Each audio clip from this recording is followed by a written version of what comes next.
ನಮಸ್ಕಾರ ರೀಪ ಎಲ್ಲರಿಗೂ ಮತ್ತೇನು ಸುದ್ದಿ ತೊಗೊಂಬಂದು ನನ್ನ ಕಾಕ ಕರ್ನಾಟಕ ರಾಜ್ಯ ಅಲ್ಲ ಈಗ ಭಾರತ ದೇಶದ ಎಲ್ಲರೂ ನೋಡುವಂಥ ಒಂದು ವಿಸ್ಮಯಕಾರಿ ಆಶ್ಚರ್ಯಕರ ಕುತೂಹಲ ಭರಿತ ರೋಚಕ ಒಂದು ಇತಿಹಾಸ ಸಾಮ್ರಾಜ್ಯ ಉಳ್ಳಂಥ ಒಂದು ಸ್ಟೋರಿ ತೊಗೊಂಬಂದಿನಿ.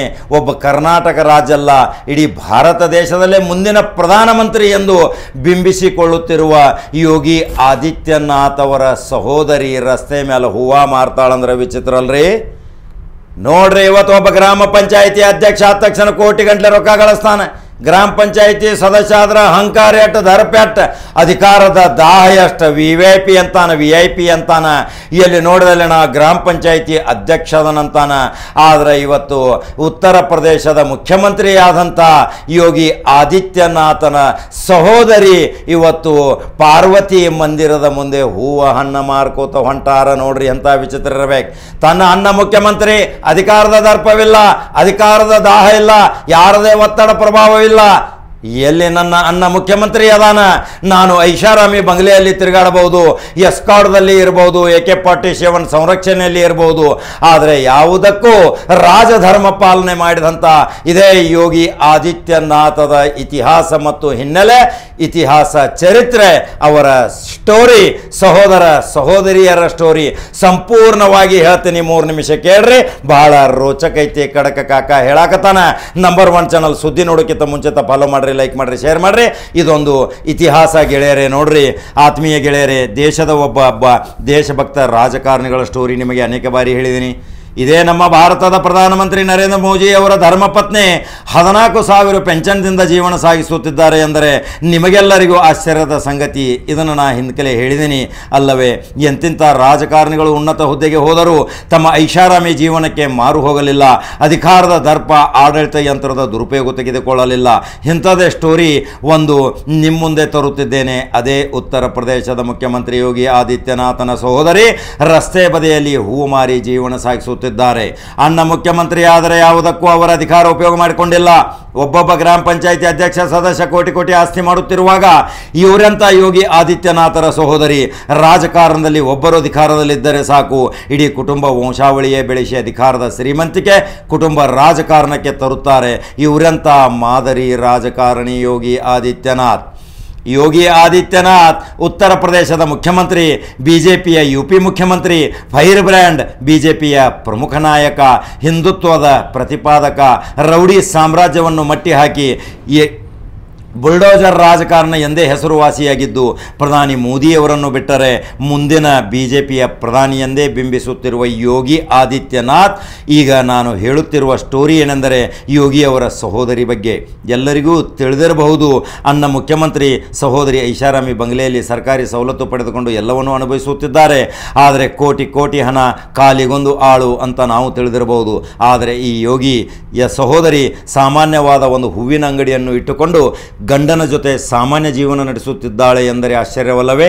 ಯೋಗಿನಾಥ್ ಹುಟ್ಟಿದ್ದು UPಯ ಪಂಚೂರಿ ಎಂಬ ಹಳ್ಳಿಯಲ್ಲಿ 1972. 49 ವರ್ಷ. ಇವರ ಮೂಲ ಹೆಸರು ಅಜಯ್ ಸಿಂಗ್ ಬಿಸ್ಸಾ. ತಂದೆ ಅರಣ್ಯ ಇಲಾಖೆಯಲ್ಲಿ ರೇಂಜರ್ ಆಗಿದ್ದರು. ಸಾಧಾರಣ ಕುಟುಂಬ, 3 ಸಹೋದರರು, 3 ಸಹೋದರಿಯರು. ಕುಟುಂಬ ತ್ಯಜಿಸಿ ಸನ್ಯಾಸ ಸ್ವೀಕರಿಸುತ್ತಾರೆ. ರಾಮ ಮಂದಿರ ನಿರ್ಮಾಣದ ಕಾರ್ಯದಲ್ಲಿ ತೊಡಗುತ್ತಾರೆ. 1990ರಲ್ಲಿ ಗೋರಖನಾಥ ಮಠಕ್ಕೆ ಬಂದು ಸನ್ಯಾಸಿಯಾಗುತ್ತಾರೆ. BJPಯ ಸಂಪರ್ಕಕ್ಕೆ ಬರುತ್ತಾರೆ. ಮಠದಲ್ಲಿ ತುಂಬ ಬೆಳವಣಿಗೆಯನ್ನು ಕಾಣುತ್ತಾರೆ. ಅಲ್ಲಿರುವ ಮುಖ್ಯ ಮಠಾಧೀಶರು ಅಸ್ತಂಗತರಾದ ನಂತರ ಗೋರಖನಾಥ ಮಠದ ಮುಖ್ಯಸ್ಥರನ್ನಾಗಿ ಆದಿತ್ಯ ಯೋಗಿ ಅಲಂಕರಿಸುತ್ತಾರೆ. ಯೋಗಿಗೆ ಮರ್ಯಾದೆ ಬಹಳ ಸಿಗುತ್ತದೆ. ಅಷ್ಟೇ ನಯವಿನಯದಿಂದ ಜನಪ್ರಿಯರಾಗುತ್ತಾರೆ. ಚುನಾವಣೆಗೆ ಧುಮುಕುತ್ತಾರೆ. 1999ರಲ್ಲಿ ಸಂಸದರಾಗುತ್ತಾರೆ. ಆವಾಗ ಅವರ ವಯಸ್ಸು 26 ವರ್ಷದ MP. ಚಿಕ್ಕ ವಯಸ್ಸು 2004, 2009, 2014ರಲ್ಲಿ ಸತತವಾಗಿ MP ಆಗುತ್ತಾರೆ. 2017ರಲ್ಲಿ ರಾಜಕಾರಣಕ್ಕೆ ಬಂದು CM ಆಗುತ್ತಾರೆ. 2020ರಲ್ಲಿ ಮತ್ತೆ CM ಆಗುತ್ತಾರೆ. ಇದು ಇತಿಹಾಸ. ಈಗ ಅವರ ಸಹೋದರಿ ಬಗ್ಗೆ ಹೇಳ್ತೀನಿ ಕೇಳ್ರಿ.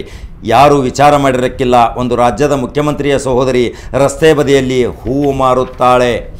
ಅವಳ ಹೆಸರು ಶಶಿದೇವಿ, ಶಶಿ ಶಿಂಗು ಅಂತಾರೆ, ಆದರೆ ನಾನು ಶಶಿದೇವಿ ಅಂತ ಕರೆಯುತ್ತಿದ್ದು. ಇವಳು ಯಾರ ಹತ್ತಿರ ಹೇಳಿಕೊಳ್ಳುವುದಿಲ್ಲ ನಾನು ಯೋಗಿ ಆದಿತ್ಯನಾಥ್ ಮುಖ್ಯಮಂತ್ರಿ UP ಸಹೋದರಿ ಅಂತ. ಇದು ಯಾರಿಗೂ ಗೊತ್ತಿರಲಿಲ್ಲ ಇವಳು ರಾಜ್ಯದ ಮುಖ್ಯಮಂತ್ರಿಯ ಸಹೋದರಿ ಅಂತ. ಆದರೆ ಒಂದು ಖಾಸಗಿ ಸುದ್ದಿವಾಹಿನಿಯರು ಶೋಧ ಮಾಡಿ ಈ ಸತ್ಯವನ್ನು ಬಿಚ್ಚಿಟ್ಟರು. ಮಾತನಾಡಿಸಿದಾಗ ಗೊತ್ತಾಗುತ್ತದೆ CMರ ಸಹೋದರಿ. ಎಲ್ಲ ಸಹೋದರ ಸಹೋದರಿಯರ ಮದುವೆಯಾಗಿದ್ದು ಎಲ್ಲರೂ ಸಾಮಾನ್ಯ ಕುಟುಂಬದಲ್ಲಿ ನೆಲೆಸಿದ್ದು, ಸಾದಾ ಸೀದಾ ಜೀವನ. ಶಶಿದೇವಿ ಕೊನೆ ಸಹೋದರಿ ಅಭಿಷೇಕ್ ಎಂಬನ ಜೊತೆ ಮದುವೆ ಮಾಡಿಕೊಡುತ್ತಾರೆ. ಇವಳ ಗಂಡ ಪಾರ್ವತಿ ದೇವಿ ಗುಡಿಯ ಮುಂದೆ ಹೂವಿನ ಅಂಗಡಿ ಇಟ್ಟುಕೊಂಡಿರುತ್ತಾರೆ. ಗಂಡ ಹೆಂಡತಿ ಹೂವಿನ ವ್ಯಾಪಾರ ಜೊತೆ ಚಹಾದ ಅಂಗಡಿಯನ್ನು ನಡೆಸುತ್ತಿದ್ದಾರೆ. ಈ ವಿಚಾರ ಯೋಗಿ ಆದಿತ್ಯನಾಥರಿಗೂ ಗೊತ್ತಿರುವ ವಿಚಾರ. ಯೋಗಿಯವರು ತನ್ನ ತಂಗಿಗೆ ಸಹಾಯ ಮಾಡಬಾರದು ಎಂಬ ವಿಚಾರವಿಲ್ಲ, ಅವರ ಕುಟುಂಬದ ಜೊತೆ ರಾಜಕಾರಣ ಬೆಳೆಸಬಾರದು ಎಂಬ ಉದ್ದೇಶ. ಶಶಿದೇವಿ ಕೂಡ ನನ್ನ ಸಹೋದರ ಮುಖ್ಯಮಂತ್ರಿಯಾಗಿದ್ದಾನೆ, ದರ್ಪದಿಂದ ಮೆರೆಯಬೇಕು, ಅಹಂಭಾವನೆಯಿಂದ ಇರಬೇಕು, ಯಾವುದೂ ಇದಕ್ಕೆ ಚಕಾರವೆತ್ತುವುದಿಲ್ಲ. ಹೂವು, ಚಹಾ, ಬೇರೆ ಬೇರೆ ವಸ್ತುಗಳನ್ನು ಮಾರಾಟ ಮಾಡಿ ಜೀವನ ಸಾಗಿಸುತ್ತಿರುವುದು ಇದೊಂದು ದೇಶದಲ್ಲಿರುವ ಪ್ರಾಮಾಣಿಕ ರಾಜಕಾರಣಿಯ ಕತೆ. ಈ ಪ್ರಶ್ನೆ ಸ್ವತಃ ಯೋಗಿನಾಥರವರಿಗೆ ಕೇಳಿದಾಗ ನಾನು ರಾಜಧರ್ಮ ಪಾಲಿಸುತ್ತಿರುವ ವ್ಯಕ್ತಿ, ರಾಜ್ಯದ ಜನತೆಯ ಮುಖ್ಯಮಂತ್ರಿ, ಕುಟುಂಬದ ವಿಷಯದಲ್ಲಿ ಅಲ್ಲ ಅನ್ನುತ್ತಾರೆ ಯೋಗೀಜಿ. ನನ್ನ ತಂಗಿ ಹೂವು ಚಹಾ ಮಾರಿ ಸ್ವಾಭಿಮಾನ ಜೀವನ ನಡೆಸುತ್ತಿದ್ದಾಳೆ, ನನಗೆ ಹೆಮ್ಮೆ ಇದೆ, ರಾಜಕಾರಣ ಬೆರೆಸುವುದೇ ಬೇಡ. ತಂಗಿಯೂ ಕೂಡ ನನ್ನ ಸಹೋದರ ಮುಖ್ಯಮಂತ್ರಿ ಅಂತ ಬಿಲ್ಡಪ್ ಕೊಟ್ಟಿಲ್ಲ. ಅವರ ಪಾಡಿಗೆ ಅವರು. ಇವರಂಥ ಮಾದರಿ ರಾಜಕಾರಣಿ ನಾವು ತುಂಬ ಅರ್ಥ ಮಾಡಿಕೊಳ್ಳಬೇಕು ಗೆಳೆಯರೆ. ಇಂಥವರು ರಾಜಗದ್ದುಗೆಯ ಮೇಲೆ ರಾಜಕೀಯ ನಡೆಸುತ್ತಿದ್ದಾರೆ. ಇಂಥ ಮುಖ್ಯಮಂತ್ರಿಗಳು ಸಹಿತ ಕರ್ನಾಟಕ ರಾಜ್ಯದಲ್ಲಿಯೂ ಇರಬೇಕಲ್ರಿ. ಇಡೀ ದೇಶದ ಪ್ರತಿ ರಾಜ್ಯದಲ್ಲಿಯೂ ಸಹಿತ ಇಂಥ ಪ್ರಾಮಾಣಿಕ ಮುಖ್ಯಮಂತ್ರಿಗಳು ಇದ್ದರೆ ಭಾರತ ರಾಮರಾಜ್ಯ ಆಗುವುದರಲ್ಲಿ ಸಂದೇಹವಿಲ್ಲ. ಇದಕ್ಕೊಂದು ಯೋಗಿ ಆದಿತ್ಯನಾಥದ ಹಿನ್ನೆಲೆ, ಯೋಗಿ ಆದಿತ್ಯನಾಥದ ಇತಿಹಾಸ, ಯೋಗಿ ಆದಿತ್ಯನಾಥ ಹೇಗಿದ್ದರು, ಎಷ್ಟು ಬಡತನ ಕುಟುಂಬದಿಂದ ಬಂದಿದ್ದರು, ಸಂಪೂರ್ಣವಾದ ವಿವರವನ್ನು ನಿಮ್ಮ ಮುಂದೆ ಬಿಚ್ಚಿಟ್ಟಿದ್ದೀನಿ. ನೀವು ಯಾವಾಗಲೂ ಇಂಥ ಸಾಮ್ರಾಜ್ಯ ಸುದ್ದಿಗಳಿಗಾಗಿ ನಂಬರ್ 1 ಚಾನಲ್ ಫಾಲೋ ಮಾಡಿರಿ, ಲೈಕ್ ಮಾಡಿರಿ, ಶೇರ್ ಮಾಡಿರಿ, ಯೂಟ್ಯೂಬ್ದಲ್ಲಿ ಸಬ್ಸ್ಕ್ರೈಬ್ ಮಾಡಿರಿ. ಮತ್ತು ಖಡಕ ಸುದ್ದಿಯೋಂಗ ಬರ್ತೀನಿ. ನಮಸ್ಕಾರ.